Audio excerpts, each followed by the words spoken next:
Morte Arthur Alfred Lord Tennyson. So all day long the noise of battle rolled among the mountains by the winter sea, until King Arthur's table, man by man, had fallen in lioness about their lord, King Arthur. Then, because his wound was deep, the bold Sir Bedivere uplifted him, Sir Bedivere, the last of all his knights, and bore him to a chapel nigh the field, a broken chancel with a broken cross, that stood on a dark strait of barren land. On one side lay the ocean, and on one lay a great water, and the moon was full. Then spake King Arthur to Sir Bedivere, Amperson quo. The sequel of today unsolders all the goodliest fellowship of famous knights whereof this world holds record. Such a sleep they sleep the men I loved.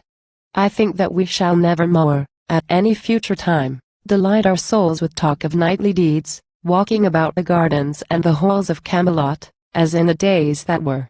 I perish by this people which I made, though Merlin swear that I should come again to rule once more, but let what will be, be. I am so deeply smitten thro' the helm that without help I cannot last till morn.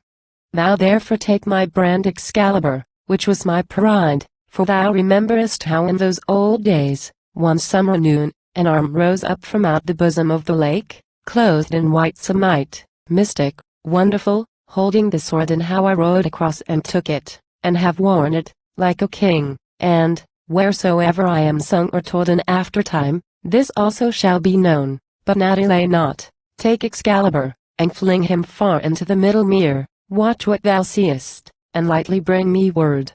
Amperson quo. To him replied the bold Sir Bedivere, Amperson quo. It is not meet, Sir King, to leave thee thus, aidless, alone, and smitten thro' the helm. A little thing may harm a wounded man. Yet I thy host will all perform it full, watch what I see, and lightly bring thee word. Amperson quo. So saying, from the ruined shrine he stepped, and in the moon athwart the place of tombs, where lay the mighty bones of ancient men, old knights, and over them the sea wind sang shrill, chill, with flakes of foam. He, stepping down by zigzag paths, and jets of pointed rock, came on the shining levels of the lake.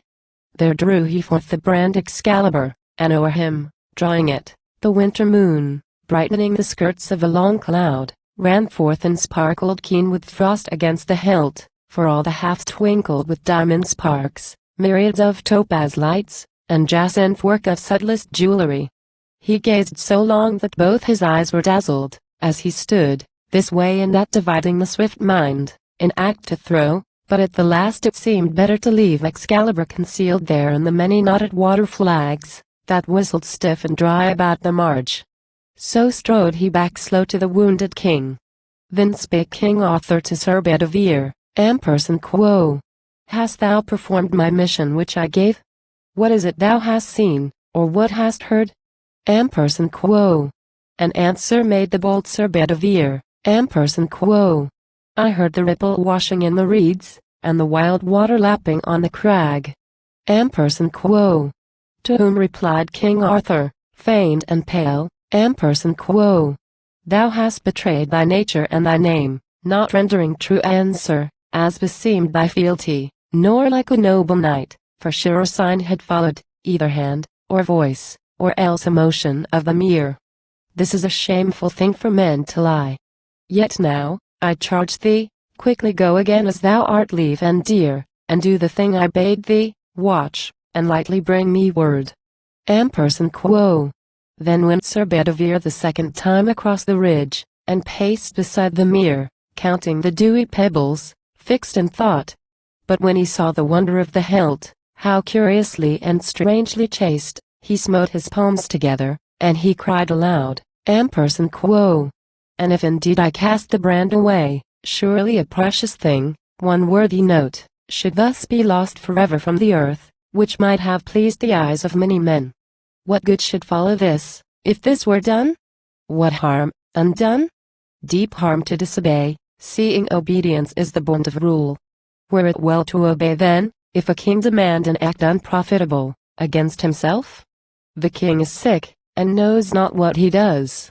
What record, or what relic of my lord should be to aftertime, but empty breath and rumors of a doubt? But was kept, stored in some treasure house of mighty kings, Someone might show it at a joust of arms, saying, King Arthur's sword, Excalibur, wrought by the lonely maiden of the lake. 9 years she wrought it, sitting in the deeps upon the hidden bases of the hills. So might some old man speak in the aftertime to all the people, winning reverence. But now much honor and much fame were lost. Ampersand quo. So spake he, clouded with his own conceit, and hit Excalibur the second time, and so strode back slow to the wounded king. Then spoke King Arthur, breathing heavily, Ampersand quo. What is it thou hast seen, or what hast heard? Ampersand quo. An answer made the bold Sir Bedivere, Ampersand quo. I heard the water lapping on the crag, and the long ripple washing in the reeds. Ampersand quo. To whom replied King Arthur, much in wrath, Ampersand quo. Ah, miserable and unkind, untrue, unknightly, traitor-hearted. Woe's me! Authority forgets a dying king, laid widowed of the power in his eye that bode the will. I see thee what thou art, for thou, the latest left of all my knights, in whom should meet the offices of all, thou wouldst betray me for the precious hilt. Either from lust of gold, or like a girl valuing the giddy pleasure of the eyes. Yet, for a man may fail in duty twice, and the third time may prosper, get thee hence. But, if thou spare to fling Excalibur, I will arise and slay thee with my hands. Ampersand quo. Then quickly rose Sir Bedivere, and ran, and, leaping down the ridges lightly, plunged among the bulrush beds, and clutched the sword, and strongly wheeled and threw it. The great brand made lightnings in the splendor of the moon, and flashing round, and whirled in an arch, shot like a streamer of the northern morn, seen where the moving isles of winter shock by night, with noises of the northern sea. So flashed and fell the brand Excalibur, but ere he dipped the surface, rose an arm clothed in white samite, mystic, wonderful, and caught him by the hilt, and brandished him 3 times, and drew him under in the mere. And lightly went the other to the king. Then spoke King Arthur, drawing thicker breath, Ampersand quo. Now see I by thine eyes that this is done. Speak out, what is it thou hast heard, or seen? Ampersand quo. An answer made the bold Sir Bedivere, Ampersand quo. Sir King, I close mine eyelids, lest the gems should blind my purpose, for I never saw, nor shall see, here or elsewhere, till I die, not though I live 3 lives of mortal men, so great a miracle as yonder hilt. Then with both hands I flung him, wheeling him. But when I looked again, behold an arm, clothed in white samite, mystic, wonderful, that caught him by the hilt, and brandished him 3 times, and drew him under in the mere. Ampersand quo. An answer made King Arthur, breathing hard, Ampersand quo. My end draws nigh. Single quote, 'Tis time that I were gone. Make broad thy shoulders to receive my weight, and bear me to the margin. Yet I fear my wound hath taken cold, and I shall die. Ampersand quo. So saying, from the pavement he half rose, slowly, with pain, reclining on his arm, and looking wistfully with wide blue eyes as in a picture. Him Sir Bedivere remorsefully regarded through his tears, and would have spoken, but he found not words, then took with care, and kneeling on one knee, o'er both his shoulders drew the languid hands, and rising bore him through the place of tombs. But, as he walked, King Arthur panted hard, like one that feels a nightmare on his bed when all the house is mute. So sighed the king, muttering and murmuring at his ear, Ampersand quo. Quick, quick. I fear it is too late, and I shall die. Ampersand quo. But the other swiftly strode from ridge to ridge, clothed with his breath, and looking, as he walked, larger than human on the frozen hills. He heard the deep behind him, and a cry before. His own thought drove him like a goad. Dry clashed his harness in the icy caves and barren chasms, and all to left and right the bare black cliff clanged round him, as he based his feet on jets of slippery crag that rang sharp, smitten with the dint of armed heels, dashing on a sudden, lo! The level lake, and the long glories of the winter moon. Then saw they how there hove a dusky barge, dark as a funeral scarf from stem to stern, beneath them. And descending they were where that all the decks were dense with stately forms, black stoled, black hooded, like a dream by these three queens with crowns of gold. And from them rose a cry that shivered to the tingling stars, and, as it were one voice, an agony of lamentation, like a wind, that shrills all night in a wasteland, where no one comes, or hath come, since the making of the world. Then murmured Arthur, ampersand quo. Place me in the barge, ampersand quo. And to the barge they came. There those three queens put forth their hands, and took the king, and wept.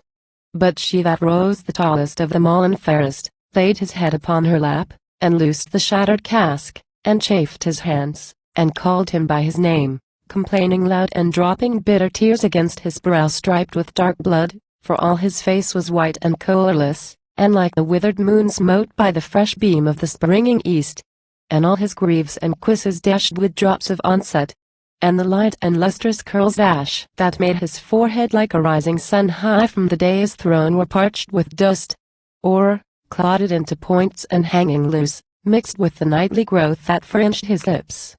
So like a shattered column lay the king, not like that Arthur who, with lance and rest, from spur to plume a star of tournament, shot through the lists at Camelot, and charged before the eyes of ladies and of kings.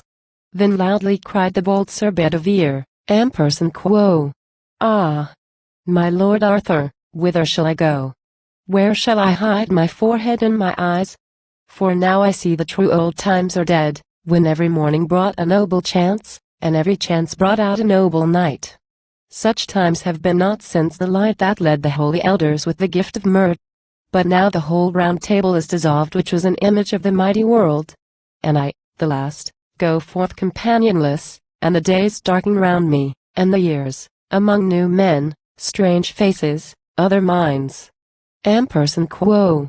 And slowly answered Arthur from the barge, ampersand quo. The old order changeth, yielding place to new, and God fulfills himself in many ways, lest one good custom should corrupt the world. Comfort thyself, what comfort is in me? I have lived my life, and that which I have done may he within himself make pure. But thou, if thou shouldest never see my face again, pray for my soul. More things are wrought by prayer than this world dreams of. Wherefore, let thy voice rise like a fountain for me night and day. For what are men better than sheep or goats that nourish a blind life within the brain, if, knowing God, they lift not hands of prayer both for themselves and those who call them friend? For so the whole round earth is every way bound by gold chains about the feet of God. But now farewell. I am going a long way with these thou seest if indeed I go for all my mind is clouded with a doubt to the island valley of Avilion, where falls not hail, or rain, or any snow, nor ever wind blows loudly. But it lies deep meadowed, happy, fair with orchard lawns and bowery hollows crowned with summer sea, where I will heal me of my grievous wound. Ampersand quo. So said he, and the barge with oar and sail moved from the brink, like some full-breasted swan that, fluting a wild carol ere her death, ruffles her pure cold plume, and takes the flood with swarthy webs.